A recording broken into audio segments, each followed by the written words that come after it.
I have seen 875 of my own lifetimes. So I remember a lot. This is my seventh time on Earth, and every time the cycle has been of 2.5 million years. So this is probably the 15th million year of my energy existence on Earth.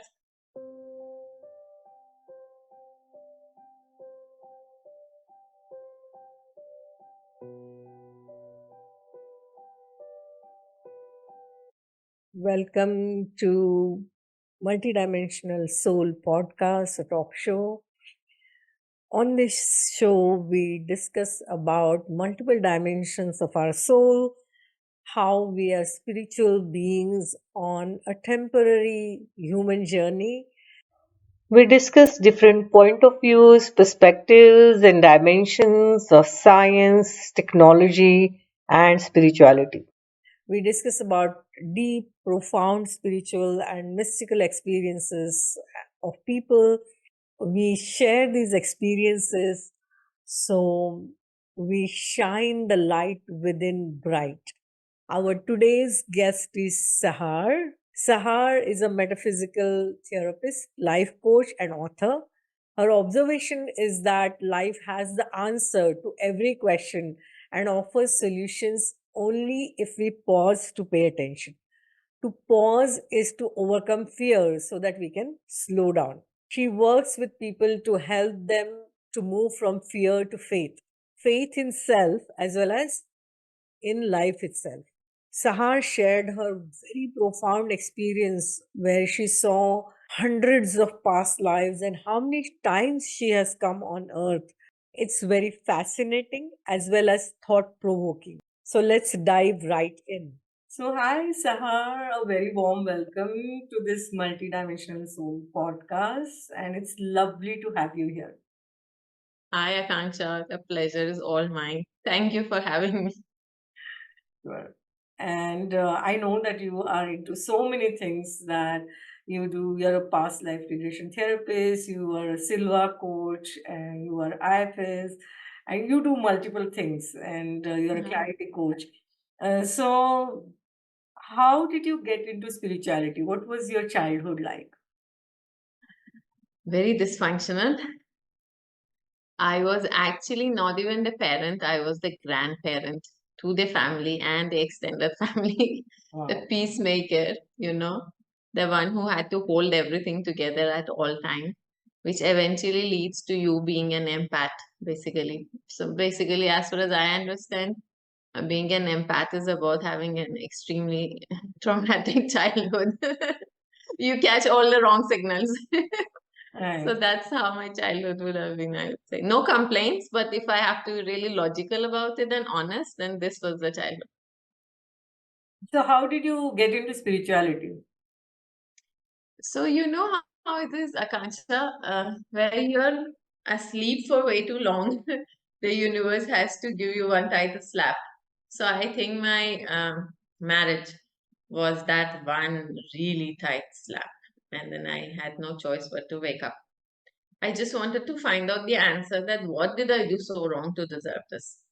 Mhm. And then there was no looking back, when you ask the right question, so many doors open. Right. So, I have seen one thing that many empaths have, difficult experiences in their life, whether it's childhood and otherwise, and I can speak it from my experience as well. So, what is your perspective on whether we choose these experiences before we are born in this lifetime? As do we have the soul contracts? And then can we modify the soul contracts in any way, or we come here with certain destined path and then we have to follow that? Yeah, so we choose these experiences because every soul's ultimate purpose is to evolve, but we are ideally supposed to evolve through joy because the universe is not capable of creating misery and sorrow and pain, right? But because in joy, we don't realize the self. We get lost and we get intoxicated. So we then choose pain, which is the other pole, I would say. And what we say, destined, who chooses the destiny? The soul itself. So what we choose as our experiences is actually a part of our own free will. And we choose all these, we choose all the people we have to encounter, obviously at per the soul plan, which is before we are born, before even the conception has happened, at the other side. And then once you realize the contract, you have a contract not only with other souls, you have a contract with the cosmos. Why are you here? Which kind of divine consciousness are you ready to express and also experience? What all you want to explore to add to the collective? Because we are not separate. We look separate, but genuinely we are not. So, how am I going to add value to the entire universe in my little bit of beingness? And then you also have soul contract, let's say, with the land, with the people, with whoever. Whatever is in your life, you have kind of a contract with. And you can change only if you proactively start to learn the lessons and understand your patterns and want to break them, and then slowly learn to detach from pain. Pain is just an experience, but we don't have to be stuck with it. I want to have a toothache and then want to keep the toothache for 10 years, right? A pain is supposed to be experienced and let gone. But unfortunately, emotional pain we just want to keep because we want to remain safe. So when we learn to be detached or be a detached observer of the experience, then we can choose to change the contracts. That's what is my understanding. Yeah, there is a saying that pain is inevitable, suffering is optional. So, Yeah, exactly. yeah. Exactly. So, do you believe in the theory of karma? Because from some Of people, course. okay, okay, because you talked about free will, that we plan everything before we come here in this lifetime. But in that case, while planning, do we have to consider that, okay, this is the karma that I have to redeem from the uh, past lifetimes or other lifetimes, so to say? Yeah, of course. Even though how I understand theory of karma is a little different from what the usual concept of karma is, and actually my entire work is based on theory of karma. The law of if see when we say karma, it becomes a little heavy because there is a collective notion that karma is some kind of a punishment. You did something wrong, now you have to face the consequences. However, if I go with the law of cause and effect, which makes it a little more scientific and a little easier on the mind, is that every effect has a cause, and unless the cause is changed, the effect will remain. And if we also understand energy and how energy works, we understand energy cannot go astray. It is always completing its cyclic motion, right? It's always moving in circular motion. And of course, every time it moves and completes a cycle, it has to come to the point of conception or inception, and then it will become a bigger cycle. So, so what I start as a thought or an intention, forget about word and action. The karma starts from the thought, okay, or intention. So it has to complete the cycle and come back to me.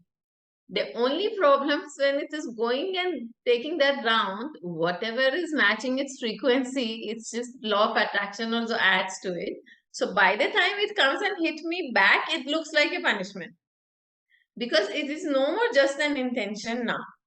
It is an intention, then a thought, then the act, word and action, and now all the reactions, and now it's like a big, big snowball. And then it comes and hits you, and then you feel you've been punished. You haven't been punished. It is the law of universe. The energy has to complete its cycle, and it's really not a punishment.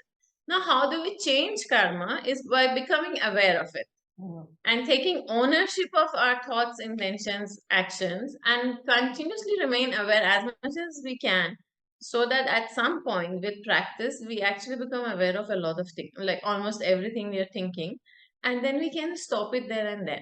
So at least the past karma, anyways, have to complete the cycle, right? But the present, which is causing the future karma, can actually start helping us to reduce the effect and also uh, the energy, the frequency of you is now changing from someone who was a victim or someone who believed in punishment and all the low frequency energies. Now you're watching your acts, you know where the problem is, and when you start watching, you realize you are the problem. There is no one else who is causing problem. So because of this, your frequency is changing, and obviously the frequency of the karma and how badly it's supposed to hit you, that is also reducing because it's always in motion. It's never static, right? So that is one thing. The other thing is if you can serve through service, you can, but not every soul is supposed to serve in one particular way. The moment we say serve, people think, okay, I should do charity. Sometimes no amount of money can change your karma, but that amount of time can. So we have to discover how can I reduce the effect of my karma? What kind of service, right? And I think the last thing which I have experienced is as you become aware and as you take responsibility and choose to change your soul contracts and you proactively choose to learn your lessons differently, then you can slowly break those patterns, you know. So it is free will, but at the same time, we can't stop the energy which has been set in motion. It has to complete its cycle. Amazing. Absolutely.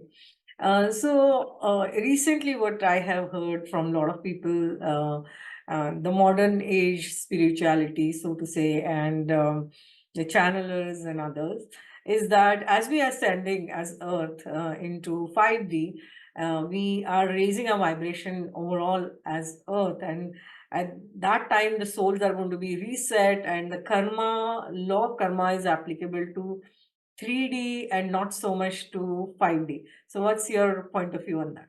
Actually, law of karma is a universal law. People who are talking it is not applicable to 5D have not understood law of karma as the energy in motion. Maybe I'm wrong though, but this is my understanding. They're still believing karma is punishment, and then punishment belongs to 3D. But if we understand karma as an energy completion cycle, then the entire universe, it doesn't matter even if it is like 91 today, it is it is still energy in motion, you Mm. know. So how it can, the cause of it, the effect of it can be reduced because the collective consciousness is rising. But we can't say the law of karma will not apply to 5D because then we are actually denying how energy works, which is not a possibility, right? So to my understanding, there is a gap here. Somewhere the understanding seems to be diluted. Okay. Okay. Coming to your own experiences, can you share what is the deepest spiritual experience you had? The deepest spiritual experience would be 12 and a half hours trance meditation kind of experience I had in Canada. And it started with me seeing how I came into existence, into this life, how the entire universe and the energy, movement, and motion had to change and create a space for my energy constellation to, get together and create a certain web of energy and pattern, and then slowly a cell, like an atom, and then a molecule, and then a cell, and then my conception and my womb, and then it went on and on and on. And it was a 12 and a half hours trance, which was, I think, by far the deepest spiritual experience I've ever had. Wow, that's amazing. Do you remember anything prior to taking birth? I have seen 875 of my own lifetimes. So I remember a lot. And Hmm. I also know this is my seventh karmic cycle. I mean, not karmic cycle. This is my seventh uh, ex- existing cycle. I don't have a terminology for it. This is my seventh time on Earth, and every time the cycle has been of 2.5 million years. So this is probably the 15th million year of my energy existence on Earth. Wow. So where were the other lifetimes that 875? They were in some other solar system, some other star, or Yeah, so some of them I have had in other universes, I would say, not solar system, but actually about five I have seen of other universes where I also look differently. I also have seen two of, no, actually three of different dimensions where the whole functionality and the work and the way you look and everything is very different. There is no concept of time and space, and any voluntarily evolutional journey. It's a very static, duty based dimension. You're only doing that for, let's say, as long as you're in that dimension. And it's really, really very, I mean, as a human consciousness, when you see that, you're like, oh my God, this is something I don't want to do forever. Then I have also had lifetimes of animals, um, plants, elements, gems, and even a ring who held a gem. And then, of course, human lifetimes, and many countries and many soils. And I've also had metaphoric lifetimes, which is like, let's say, a lifetime of a mermaid or a dragon. These are called metaphoric lifetimes. These are beings who are there, but they're not really visible to the human eye because the energy frequency is very, very different. yeah. And then I have also had, of course, gender difference, like male, female, whatever. Yeah, many, many. So which was the most memorable one for you? I think a life, not all of them are actually, I remember all, not that I don't remember any, I haven't forgotten any, but I think now that suddenly you said was a lifetime of a medicine man kind of a thing. Not really a medicine man, but someone who knew how to work with herbs and who wrote a big scripture about how to use herb and energy to heal or whatever. And it was a male lifetime, and I lived in that lifetime all alone, living under a tree, and I exactly know where that was. I don't know if you have been to Sahar in Utlantis. Um, so there is a place, there is a Gurudwara, a Sikh Gurudwara called Sahar, and you have to really walk, and there's a lot of walk. And then after that, you come across the valley of flowers. So there is a lake there. Mhm. So I used to be around somewhere around in that area. I very clearly remember the lake and the tree by the lake under which I died. And why I remember it very clearly is because on the day I knew today is the day I'm going to die, and I was 85 something year old. And I went and sat on the tree, and I was like, okay, I have made it. Now this is the time of death, and after this, it's going to be moksha.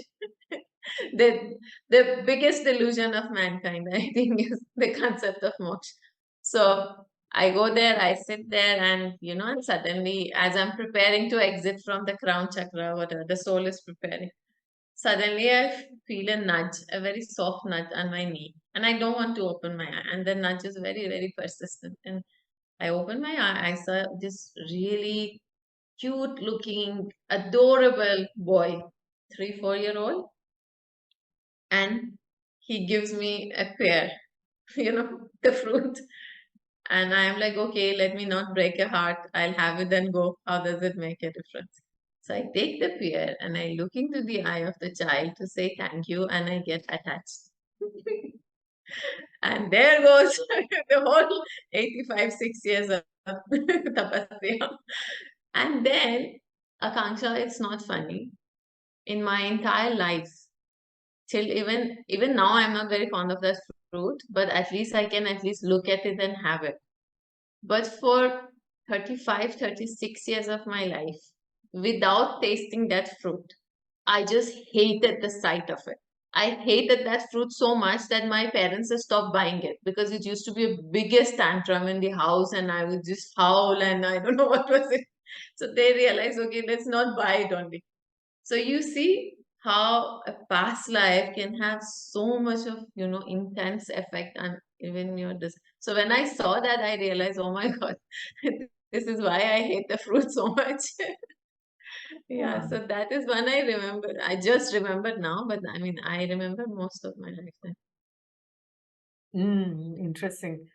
So you said that the biggest illusion is moksha. So what is enlightenment, self-realization, or moksha as per you? Enlightenment is nothing but you realizing yourself every moment of the day and knowing you're one and you act and express and explore as the one. So that is enlightenment, and you can be enlightened at one moment and cannot, maybe you won't be enlightened at the next moment. So actually, enlightenment is a part of self-realization. Now, because Gautam Buddha or even let's say Guru Nanak Dev Ji, when they got enlightened, they or what we call the enlightenment experience, they stopped talking about it. It was so beautiful, it could not be expressed. So what we have understood of enlightenment is our imagination and fascination by an experience someone else experienced, and we think it is supposed to be this way because this would be the highest form of oneness or whatever. Okay, but that's what is our assumption, this is our perception, this is a reality we have created. We have an experience enlightenment to know what it is. So for me, I feel the self-awareness and self-awareness, self-realized is where you will stop talking about it. So right now, most of us are self-aware, but we are not genuinely self-realized. We are not yet there. So self-realization and then every moment living through self-realization to me is what perhaps can be called enlightenment. And actually, what does enlightenment mean? If I take the vocabulary and I just open the dictionary, it is when you realize the light within you.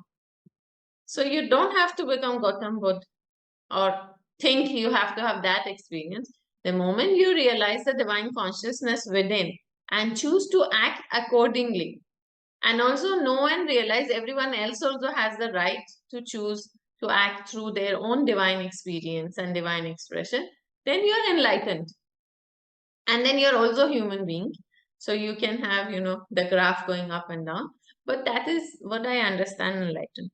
And why I feel moksha is the biggest um, delusion or illusion is because one, I have done, this is my seventh cycle of 2.5 million years. And each cycle has been very profound. I have done a lot of similar work even in those cycles. Now, either human consciousness is very dumb that you still don't get it right after 15 million years, or we have not understood the concept. So for me, I believe we are not really dumb. We perhaps haven't understood. We are again fascinated with an idea and we want to believe it is correct. Now, let's say what they say is, moksha is this, right? That at some point you feel one with the source and then you join the source and you are in eternal peace. But would the source ever stop creating? He will continue to breathe its own consciousness back into life.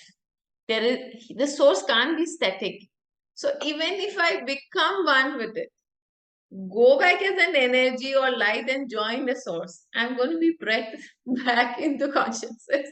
And I will be coming back into a new cycle of life. And the highest form of life is actually human experience.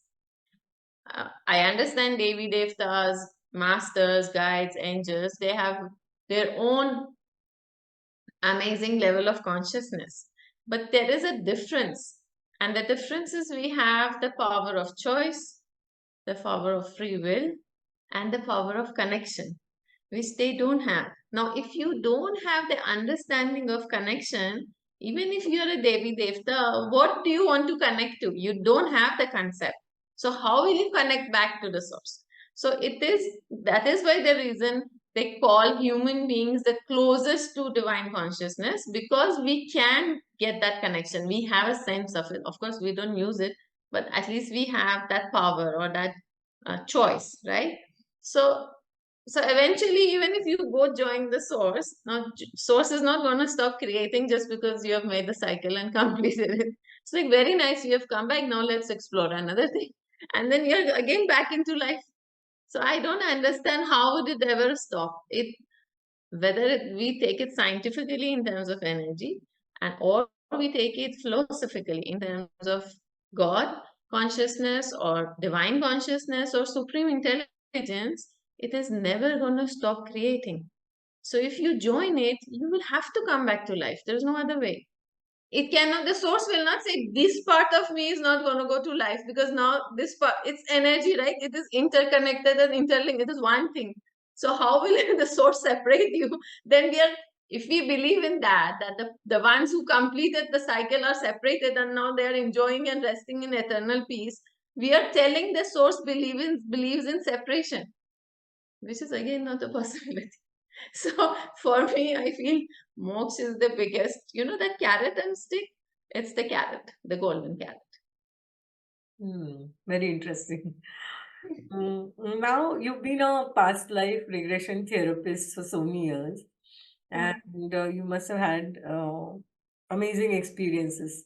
Can you share any of the memorable experience that you had in the past life regression of your clients?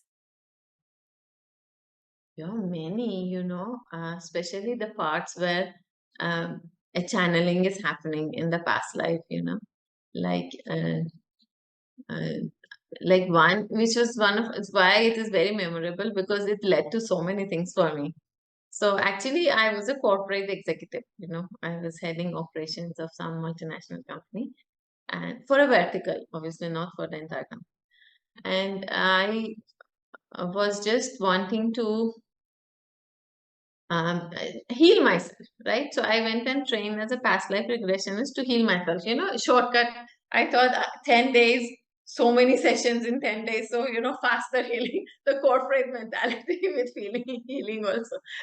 So I went and trained, and then a friend of mine said, you are anyways technically trained, even if you don't practice. This cousin of mine really needs your help, and she was from Canada. I said, okay, but I don't want to work. You don't tell anyone, all of that. So, so practically, it's my first as someone who practiced as a past life regressionist. And then obviously there was no looking back. And then it also helped with my first book. So this lady comes all the way from Canada, and we said everything. And then a very traumatic life, she wanted an answer for something with the relationship and all that. So all that happened, a lot of somatic release. She was continuously shaking for 45 minutes in the session. And for the one who's doing first time, it was kind of, like really taxing for me to handle it. But anyways, it went off well. And then she started saying things which felt that this is not her. She can't be saying all this, from where the source is coming. But because I was myself a channel, I could quite relate. I knew something is happening. And then I note down everything, so I was no, and 17 pages of noting down, and I was like, okay, enough. Now I can't take this one anymore. And one of the messages this guide kept on telling her was that you must write a book. You should write a book, whatever. And then eventually I told her, I said, listen, you're not going to write a book. Why are you giving me this message? I'm tired. It's 17 pages of writing, after the session is over. She said, no, no, no, no. This is so and so guide. So she could actually recognize who the master was. And the messages are for you. And then eventually from there, the seed of that I have to write a book started, and then so many messages. And eventually, but I wrote the book after 7, 8 years. But this is most memorable because two things happened with this session. One is obviously first time me experiencing somatic. Someone is shaking and the whole bed was shaking with her. It is quite a little scary for the first timer. And then of course, my profession as a metaphysical therapist kind of got started from there, because I just couldn't say no to anyone who came post that. Something in me shifted, and then also because it was the seed for my writing, and it was, yeah, so that's one of the most memorable. I still remember it very clearly. Wow, amazing. Have you had any experience where you could the client could see the lifetimes in either Atlantis or Lemuria or these earlier civilizations. Yeah, I have one client. She's now a very dear friend. She saw two lifetimes. One was in Atlantis, and actually the other one is another, I would say, astral life in another planet. You know, another set of beings altogether. And then soon after that, the movie Atlantis also was released. So we really went and watched, and a lot of things actually matched. Interestingly, I don't know how they had kept it, I mean, scripted that movie. But yeah, I have had these kind of experience. Not very many though, maybe about seven, eight such like clients. Yeah, so there is a theory about these sci-fi movies of Hollywood that they do get downloads, and then Yeah, yeah, that's why, yeah. yeah. I think a lot of these downloads are through the spiritual, sorry, the silver graduates who work with them. Oh, interesting. Okay. One thing that is being talked about quite a bit recently is, and more so as we are moving into higher dimensions, that from a quantum perspective, there's no time and space. Mm, So all our lifetimes are actually happening in parallel, and there is nothing like past or future. What's your point of view on this? definitely, it is true. Everything is happening. It's like a buffet. So everything is available, and every soul is choosing a constellation. So it's a buffet of constellations and billions of them, probably, of course, infinite, not even billion. And then every soul is going to choose a particular combination of a constellation depending on what they want to learn, how familiar they want the learning with, because we also have fear of the unknown. So we usually want to pick up something which at least a part we have experienced before so that we know what to do with it. That is from where the concept of past comes. Everything that has been experienced and is a little familiar, we call it past. And everything which is really very unknown, or maybe we have completely forgotten about the experience, is the future. And at the time we are experiencing it, we call it now. It is not because, there is a time and something happened, like there is no concept of time. And even in my second book, I start with this, that time is an illusion and one illusion cannot heal another illusion, because even our pain is an illusion, right? So there is no concept of time. This space, I would say, still is there, but not the way we understand space as distance. Our our I have to use the word distance. I don't have a better word actually, but our distance from an experience is space basically. That's my understanding, but not the way we see, in 3D, we have a space between things. There is no such thing as a space on the other side. Hmm. Yeah, that reminds me of actually Einstein's construct of space-time fabric, that he Hmm. calls it as a space-time fabric. And in our Hindu scriptures, Indian scriptures, it used to be called as Indra's net. And Hmm. a recent modern physicist, Nassim Haramein, he says that because there is no time, he puts it as a space memory construct, Yeah, it's a construct. Yeah, where on the coordinates, this information is stored. yeah, Certain, yeah, yeah. and then you can Yes. access it uh, with the distance. Yeah, because see, as a metaphysical therapist or even an energy healer, what do we do? It doesn't matter where the client is. It is in another galaxy, it's in another country, it's beneath the earth, right? It doesn't matter. We connect, and there is absolutely no sense of space and time. We just move in, intervene, get the things changed, and move out. That's what we do, right? So, if there would have been an actual, and it was not a construct of the mind, an actual time and space, then we couldn't have done this. Like in a family constellation, sometimes we heal up to 1,000 lifetimes or 100 generations back. Now, if there would really be a concept of time and space, it will take me 1,000 years to heal 100 generations at least, right? But it can happen in a fraction of a second by just shifting their perception and understanding. So, yeah, it is a construct of the mind. Yeah, one interesting thing is that many times we heal things in this lifetime, which we say that so-called past or whatever, parallel Mhm. lifetimes. So, what I understand is, and general understanding is that when we come here, we forget who we are at the soul Mhm. level. And then because we want to experience this reality here completely. And that's why we don't remember the other lifetimes and even at the soul level what we are. But there is a little bit of fungible kind of experience where some of the impressions which are very very deep in one lifetime can get into this lifetime. So what's your perspective on that? Yeah, we carry everything actually, because when I say we carry, it's not that we carry actually, it's like our essence.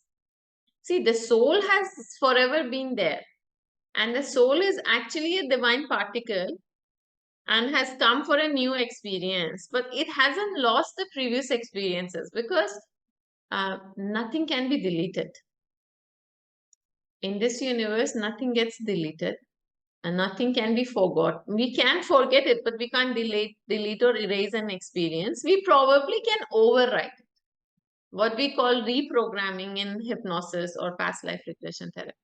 So, because nothing can be deleted and whatever has been created has been existing forever, so as per what we need in the current lifetime to explore the part of our consciousness that has a different kind of potential and also express ourselves in our authentic way. So, we have to overcome the things which are making us unauthentic. And some of them are the past life memory, what we call past life, basically other experiences. So we carry them, and then in fact they sometimes the imprints are so strong that the person is continuously doing the same thing but can never understand why am I doing this, even though I know I shouldn't be doing, but I'm still doing.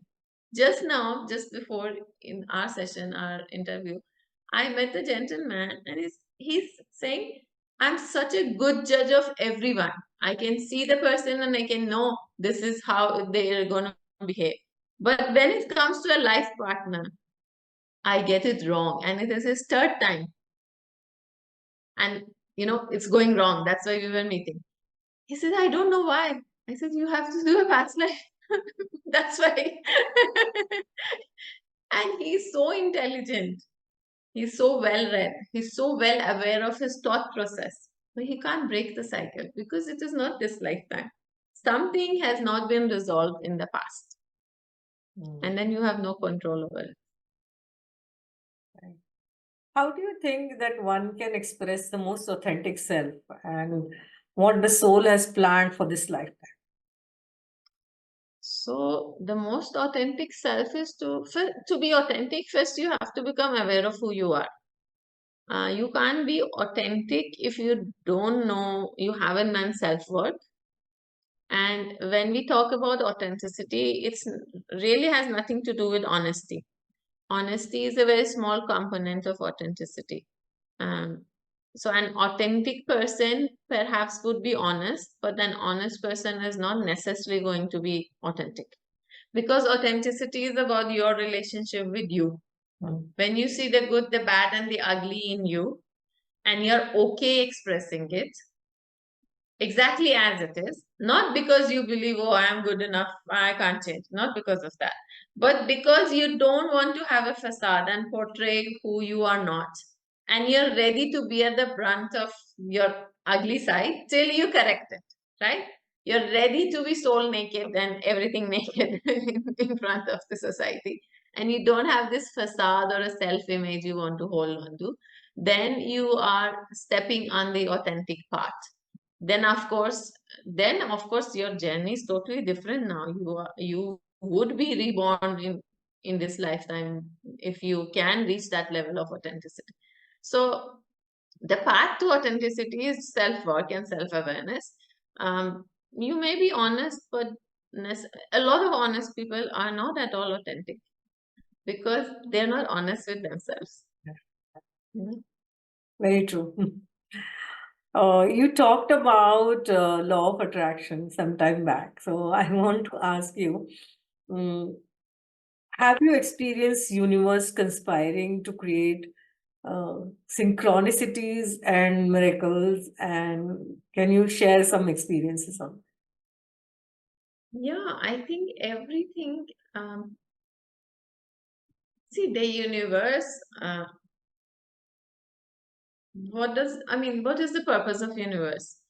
The only purpose of universe is to evolve, to grow, right? Growth is the only purpose, but there's a condition to it. It's not an unconditional universe. The universe is very conditional, and the condition is that the growth happens only with joy.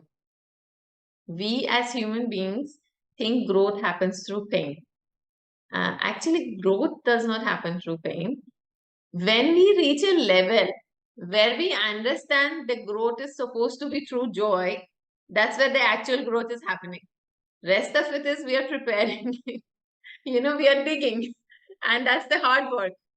And then we realize, okay, now it's not going to work this way. Then what is the way? So the universe has a conditional offer of, offer letter for you, and you need to accept it with joy. Now, if and then the universe, because it is divine consciousness, and because it is creating for the joy of creation, it is not interested to see how my creation looks like. Like if the creator is creating a sand particle, or a lizard, or let's say Ashwara Rai, for the universe all are equally beautiful. Nothing is less, nothing is more. And the joy it experiences creating whatever it creates remains the same. Now, the universe is not capable of pain and cannot create for pain for anyone. So, if the universe cannot create pain, then how can it work against us? Right? It cannot work against us.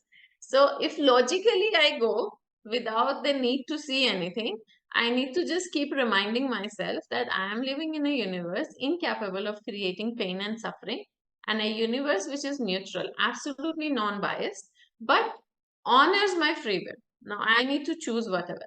So, once we reach there, then we start seeing synchronicities, and I've seen a lot of it. Um, I want to give you a very, very common example of my own life. So I was told through someone else I'm supposed to write a book 7, 8 years ago, and I didn't take it seriously because English is my fourth language. I'm not good at it. Um, and I had a corporate job. Why would I want to give up that and write a book? And I was very new to the concept of spiritual work. And I thought that I don't know anything. What am I supposed to write? And who will write what who will read what I write? Who am I? I'm not the famous whoever. And then fast forward 7 years later, when the call became so strong that I thought, okay, I will write, but I will not publish it. Just let me get this out of the way. Because now I would do a family constellation, the person will give me the same message. Oh, Sahar, you know what? When I was doing that role, it came that Sahar should write a book. It became too much. And then there was a point that I couldn't do any work without getting this message. So now, of course, after so many years of being into the field and being a channel, you need to take these messages seriously. Otherwise, I can't preach, because if I'm not practicing, how can I preach it? So, for me to be authentic, I said, let me write the book. Now, because I didn't want to publish, I never looked for an agency. I never looked for an editor. I did nothing. I just hired a book coach though, because how do I write a book? And then I wrote it, and then a friend of mine said, just don't publish it, write it and get it out of the way. And I was very convinced. The book, or whoever wanted me to write the book, obviously the divine, brought me an editor through WhatsApp. Then brought me, and the first editor got really lost in the message of the book. So there were chapters which I was reading the edited version. I knew she's not edited, she's been reading only. There were so many mistakes. So then uh, the book or the concept, whatever had to be born, brought a second editor who gave a structure to the book. And then the book found a person who read my book in a cafe and decided to go to the. So it was self-published eventually. I thought 100 copies karke, I should get rid of it. This lady reads the book, likes it so much, decides to go to my current publisher, which is Browser Libraries, and tell them this is a really good book. Can you publish this? Do you think you can publish this? And the guy said, we don't believe in fiction. We don't do fiction. I said, no, no, it's a non-fiction. It's just a spirituality. So then the publisher called me after 3 days. They found me on the net and called me and said, I have last 3 days I've been reading your book and we want to publish it. Now, if I have to give, it's miraculous. Otherwise, you can be in queue for 3 years and yet not get published. Your book can be rejected after 3 years, right? And things like that. So I have seen many. This is one example, but because it is a tangible product in the hand of people, people can relate to it. So, and similarly, with my, my clients, like if client of mine wanted, there was a relationship and it was not happening for 3 years. They were struggling with whether they want to be together, they shouldn't be together, for whatever the circumstance. And I told her, I said, listen, change your prayer. Don't ask for a companion, uh, ask for something else. Your prayer is wrong. This is the channel is telling me this. And she says, I sat with your message and then I said, okay, I actually not looking for a husband or a companion. I'm looking for the father of my children. And within 15 days, they got married. Wow. You see? So these are like really miraculous stuff. But our body is a miracle, right? Yeah. We don't pay attention. We need some more evidence. So there's so many things. If you look around, you see actually the universe always is giving you a message and really conspiring to help you to complete your journey with joy instead of struggle. But because we don't listen, then we have to struggle. True, true. So you talked about your book, and I do remember the titles of both of your books. The first one, Twice Born, and the second one is Because Time Does Not Heal. And Hmm. I completely agree with that. And by the way, I also had the synchronicities in terms of my book. I wrote it literally in 30 days. And Wow. my kid used to wake me up at 4 a.m. and mom write the book kind of thing. So, Wow. so yeah, Amazing. it became number one bestseller later on. So it is all a miracle. It's like all How nice. channel. So, in terms of because time does not heal, and I have experienced myself, I'm very fortunate and blessed that I'm connected with my son who crossed over in 2020. But as a mother, it's a big trauma, and I have been healing myself on this consciously because I personally believe that time does not heal anything, and this grief is going to be there, but Yeah. it's my responsibility to heal. So, what can you tell our viewers on this? Because time does not heal anything. So as I said, time is a construct. It's not really real. And see, only truth heals. Even if you have physical pain and you go visit a physician, and if you have a pain in your stomach, but you tell the physician the pain is in your head, right? It won't be healed because you will get the wrong medicine.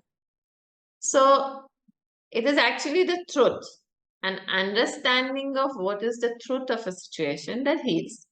Now, what happens with time is because, unfortunately or fortunately, we as human beings can be distracted very easily and we can keep replacing things. We have this mechanism of fight, flight, hide, freeze. Hmm. So, with time, we stop fighting it, we flight it, okay, or we hide from the experience. So, because we take ourselves out of the equation temporarily and we distract ourselves with something else, we think it has been healed till the next person or next similar situation will actually trigger us and put another knife into the same wound. We will not realize we have not been healed. Okay, so the same gentleman I was talking, because he's not healed, someone of the other will keep coming, even if he marries now after 10 years again. And if he's not healed, it's going to be a repeat experience. So time suppresses the emotion and makes the wound become very sticky and very, very ugly and very deeply infected because we haven't paid attention. It's like a dustbin and you keep putting things and you just cover the lid so the smell doesn't come. But the moment you know, take off the lid, the whole house is going to be, and smelling. So that is what time does. it cannot be a healer because it is not the truth, right? So the healing comes from awareness, but it comes from the awareness of the truth. When something happens, we perceive that situation based on our conditioning, our belief system, and what memories from the past, this life or any other lifetime we carry. Now, how if see if there is letter 6 and I'm reading it from this side, it is 6 to me, but it would be 9 to you because now you're reading it from there. And both are truth. But it is our reality truth. It's not really, so we need the eagle eye point of view to see what exactly really it is, right? So unless we do that and see the divine truth in every situation, we're not going to heal. It may be 1,000 lifetimes. It doesn't matter. Improve. Yeah, such profound thing. Yeah, absolutely. Is it okay, and you decide yourself, but is it okay if we do a little bit of light channeling right now? So probably have to put a question Yeah. and I see if the channel opens for live channeling. Okay, sure. So I have a little couple of questions which are related to humanity, and that's why I Mhm. thought it is good to channel the source. Mhm. Right now, I remember some time back you said that the source creates everything for joy, and Mhm. the source doesn't want pain. But it's our human mind that thinks that we learn through and grow through pain. Now, there is a lot of polarity in this world, especially on this earth. There are so many wars happening, so many natural disasters happening, and there's so much suffering, and it's just really, it's painful to watch all of this. So, what is it that we need to learn as a humanity, and why is this thing happening right now? Um, okay.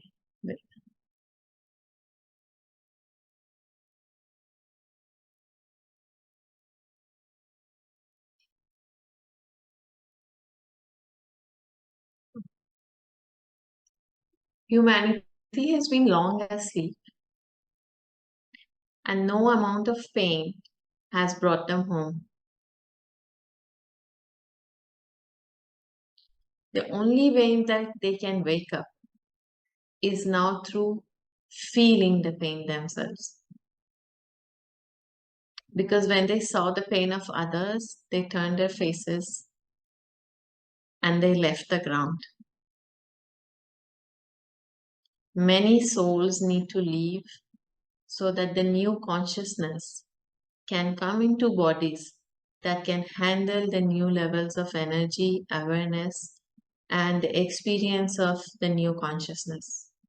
Many bodies are too dense and cannot handle the new consciousness energy, and they will not be able to do justice to the expression of the divine in the new earth that is coming to existence. It's not that I am not aware of what is happening. I am an observing source. I see what is happening. But it is for you to see which side are you going to choose. You have been given the power of choice to make better choices for the collective. Every time the choice was given, it was abused. And it is now time to see the consequences of your abuse on each other.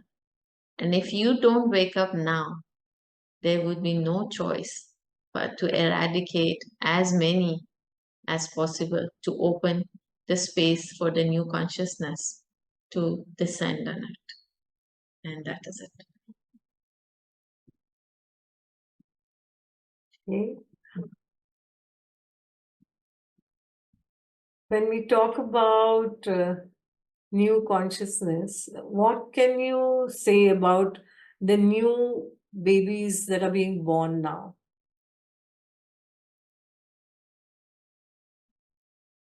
Not all of them are the ones who are here to help because the polarity is going to exist. The polarity won't change because there is going to be always a mind and a soul. The mind was supposed to be complementary to the soul, but you made a polarity out of it. And now that cycle won't come to an end this easily. So, not every soul that is coming to help. This is what you need to realize. Many souls are coming to also to destroy. And it is your duty as a light worker to raise the children and actually create awareness so that the other light workers and the souls who have come for help can find their sangha and community, and their light can be so strong that it can hold the new collective consciousness. If again you guys go your way and lose the sense of sangha and community, and if you become your own individual self, not remembering you are a part of the collective, you're going to recreate the same thing. So it's not that every soul is coming to help. Remember, many are coming to destroy. You need to hold the space for the identify and hold the space for the ones who are here to help, and then create a ripple effect so that we can't erase the others, but we should not allow them to affect the new consciousness.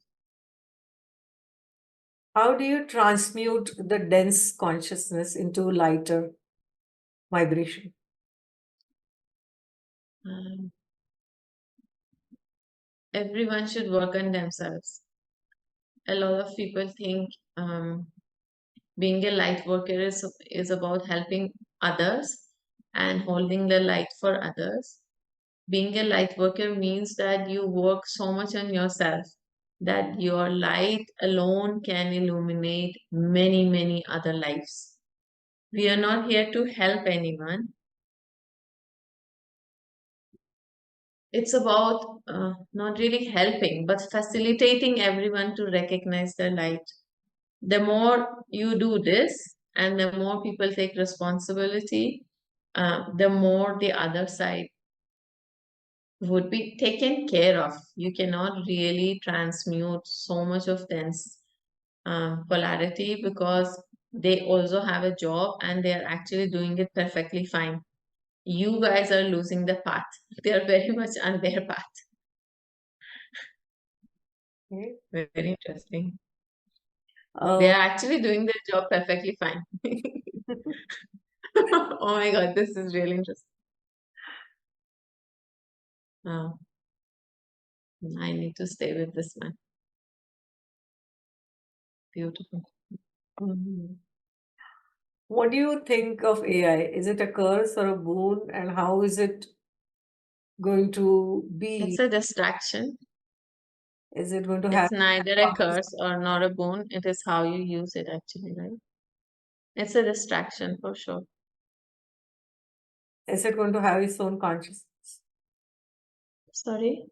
Is it going to have its own consciousness or awareness? Because ultimately, even the solid, so to say, everything is actually part of the divine, right? So this is also, even if it's artificial intelligence, it is also a part of divine. It's just not aware of itself. So is there going to be a time in future for Earth where the AI is going to be self-aware? You're asking me if angels would come on earth and be starting to dine with human beings. It may be a part of the divine. Everything is a part of the divine, but everything is supposed to have its own place. Okay. Okay. So I have a few questions which I ask every guest. One is, what is the ultimate purpose of life as per you? As for me, to live joyfully, Okay. What is self-love to you? to love yourself enough to allow others also to love themselves. When someone else is loving himself, I should not be hurt because I'm so full with my own self love. Okay. And do you have any message, and whether channeled or from your side, for the viewers of this podcast and for this podcast in general?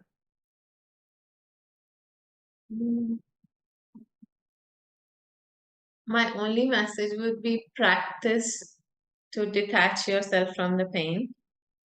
Uh, I'm not saying this because I want to preach a spirituality. I'm saying this because I believe no one deserves to carry pain. And it is actually against human intelligence and an insult to human intelligence if you want to hold on to the pain and carry it everywhere. So just look at it, understand it, feel it fully. You want to cry, you want to do whatever with it, please do, but drop it. You don't deserve to carry your pain everywhere you go. You can easily replace it. Okay. And do you have any message for the podcast in general? I just find it has a very fresh energy, and I it's my prayer, not a message, that it maintains its freshness. It's like a, you know, fresh air, a breeze of fresh air. It's very different from all other, the energy is very different. I'm not talking in terms of feeling, but the energy is very different. So I pray and wish that it maintains its freshness. It's so breezy, so airy, feels so good. Thank you. Thank you so much. And where can people find you? Probably a most regular place, but I don't do it. I have a lady who does it for me, a young kid actually, but really talented. And most of my programs are announced on Instagram. Okay. And yeah, mostly because I am not a very social media. I do have a lot of stuff on social media, but I'm not the one who keeps going and checking and wanting to find out who is there or not. But a lot of most regular updates are on Facebook and Instagram, but Instagram the most. And your website? Yeah, it's www.coachsahar.com, and the email ID is connect@coachsahar.com. And on the Instagram, I am Clarity Coach Sahar. I believe my handle. I don't even know what's my handle. I'm Okay. sorry. We will I provide all belong to the another era. we'll provide all the links along with the YouTube video. Yeah, So I do have a YouTube channel as well. Yeah, you're right. That's also there. amazing. So it's been such an honor and such a pleasure having you here, Sahar. And Thank I you. wish you all the love and light and keep shining your light bright. Thank you so much for coming here. Thank you. Bless you and thank you for having me. Pleasure is all mine. Had a great time actually.